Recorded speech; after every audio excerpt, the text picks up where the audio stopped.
Hello दोस्तों, हम उम्मीद करते हैं कि आप लोग बहुत अच्छे होंगे। आज हम आर्टिकल भाग 6 लेके आए हैं।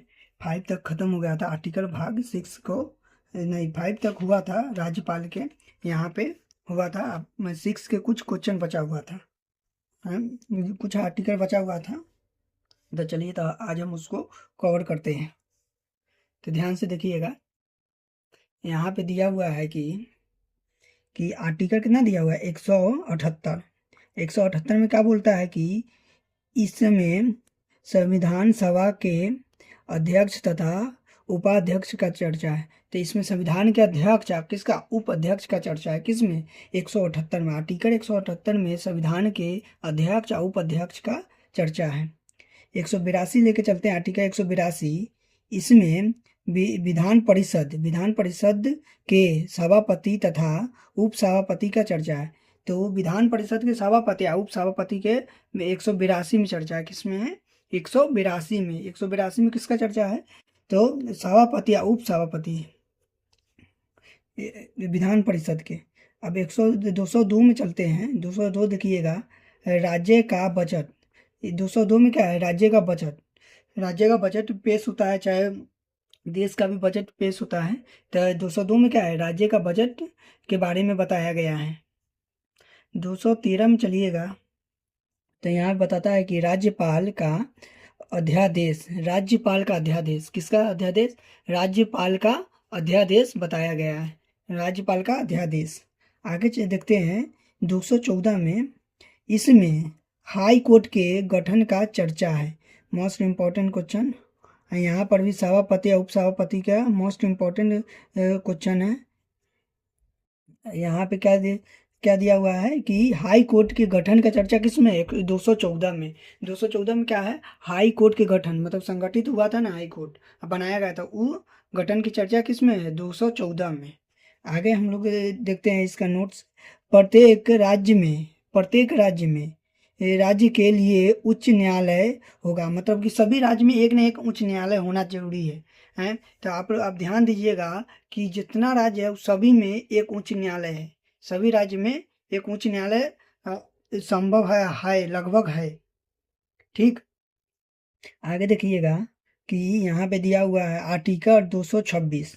आर्टिकल 226 क्या कहता है, मौलिक अधिकार का हनन होने पर हाई कोर्ट में जा सकते हैं। मतलब कि मौलिक अधिकार हम लोगों का हनन होगा, तोड़ा जाएगा, उसको नहीं माना जाएगा, तो हम लोग हाई कोर्ट में अर्जी लगा सकते हैं, बोल सकते हैं हाई कोर्ट में जाकर कि हम लोग का मौलिक अधिकार का हनन हो रहा है, कानून के द्वारा, नेता के द्वारा, चाहे अन्य व्यक्ति के द्वारा। तो किस में है, 126 में। मौलिक अधिकार का हनन किस में हो रहा है, 126 में बताया गया है। तो हाई कोर्ट में जाना है मौलिक अधिकार का हनन होने पर। 133 से लेके 226 में है हनन होना मौलिक अधिकार का। 233 से लेके हम लोग चलते हैं डिस्ट्रिक्ट कोर्ट की चर्चा है। डिस्ट्रिक्ट कोर्ट में जो जिला में कोर्ट है ना, उसका चर्चा किया गया है कि जिला में कोर्ट में कितने सदस्य कार्य करेंगे, क्या क्या करेंगे, कैसा स्थापना करना है, वगैरह वगैरह का चर्चा है। तो 233 में क्या है, सिंपल भाषा में जीरा कोर्ट का चर्चा है, जिला के कोर्ट का चर्चा है 233 में। आगे चलते हैं भाग 7। देखिएगा भाग 7 यहाँ पे ही नोट कर लीजिएगा। BVI क्वेश्चन है कि मौलिक अधिकार का हनन होने पर हम कोर्ट में जाते हैं, हर दूसरे आदमी के साथ ही काम होता है, उसके अधिकारों को खंडित किया जाता है, उसको दुख पहुंचाया जाता है। तो किस आर्टिकल के तहत हाई कोर्ट में जा सकता है, तो 226 के द्वारा हाई कोर्ट में अर्जी लगा सकता है। चलिए अब यहाँ पे देखते हैं भाग 7, लिस्ट ए के राज्य हटाना या निर्हित करना। मतलब कि निरसित करना, हटाना का ही एक वर्ड है। तो आगे देखते हैं आर्टिकल 138, सातवां संविधान संशोधन अधिनियम। 7वें संविधान संशोधन अधिनियम 1956 ईस्वी में, 1956 ईस्वी के द्वारा हटाया गया है। 7वां संविधान संशोधन अधिनियम 1956 ईस्वी के द्वारा हटाया गया है। किसके द्वारा, 1956 ईस्वी के द्वारा। इसके नोट पढ़ लेते हैं। वह केंद्र और राज्यों के, सॉरी दिखाई दे रहा है, तो यहाँ पे फिर से हम बता रहे हैं कि वह केंद्र और राज्यों के बीच शक्तियों के बारे बंटवारे से संबंधित है। तो केंद्र और राज्यों के बीच का शक्तियों से बंटवारे से संबंधित आप ये समझ लीजिए कि आर्टिकल 138 के में कैसे हम समझेंगे कि केंद्र है ना, केंद्र का शक्ति कुछ और है, राज्य का शक्ति कुछ और। अभी बंगाल में आप देखिएगा तो बंगाल में ममता बनर्जी की सरकार थी, तो वह बॉर्डर नहीं बनने दे रही थी, केंद्रीय बॉर्डर नहीं बनने दे रही थी, केंद्रीय सीमा नहीं बनने दे रही थी, जगह नहीं दे रही थी कि जब बांग्लादेश से आदमी डायरेक्ट घुस जा रहा था, कोई नियम कानून नहीं, डायरेक्ट घुस जा रहा था। तो वो ममता बनर्जी का ताकत था, मुख्यमंत्री के का एक ताकत है, जो राज्य का ताकत होता है, वह ताकत था। अब केंद्र का ताकत अलग होता है। केंद्र अगर कोई नियम लगाता है तो वो नियम राज्य में अपना मर्जी से नहीं लग सकता है। जब तक ये वहाँ का मुख्यमंत्री नहीं बोले कि यहाँ पे नियम लगाइए, तब तक ये नियम नहीं लग सकता है। ठीक है, आगे देखते हैं हम लोग। यहाँ पे ध्यान दीजिएगा, तो ध्यान दीजिएगा यहाँ पे दिया हुआ है कि आठवां भाग 8 क्या कहता है हम लोगों को। तो आपको सिंपल में पता चल जाएगा कि केंद्र शासित प्रदेश, मतलब केंद्र शासित प्रदेश के बारे में बता रहा है। 8वां भाग का है केंद्र शासित प्रदेश। अब 7वां क्या था, राज्य और केंद्र और राज्य के बीच में बंटवारे का शक्ति। 7 में क्या, केंद्र और राज्य के बीच में बंटवारे का शक्ति। तो आठवां क्या है, केंद्र शासित प्रदेश। तो आर्टिकल 239 से 242 तक है। तो देखते हैं इसमें क्या है। केंद्र शासित प्रदेश के प्रशासन से संबंधित है। केंद्र शासित प्रदेश में जो भी प्रशासन है ना, उससे संबंधित है, उसके नियम से संबंधित है। तो जैसे कि शपथ ग्रहण होने के बाद कोई प्रशासन गलती करता है आगे चल के, और वह उल्लंघन करता है कोई भी नियम का, चाहे किसी की भी व्यक्ति का इस मौलिक अधिकार को खंडित करता है, तो उससे संबंधित है, उसको सही मार्ग पे करना।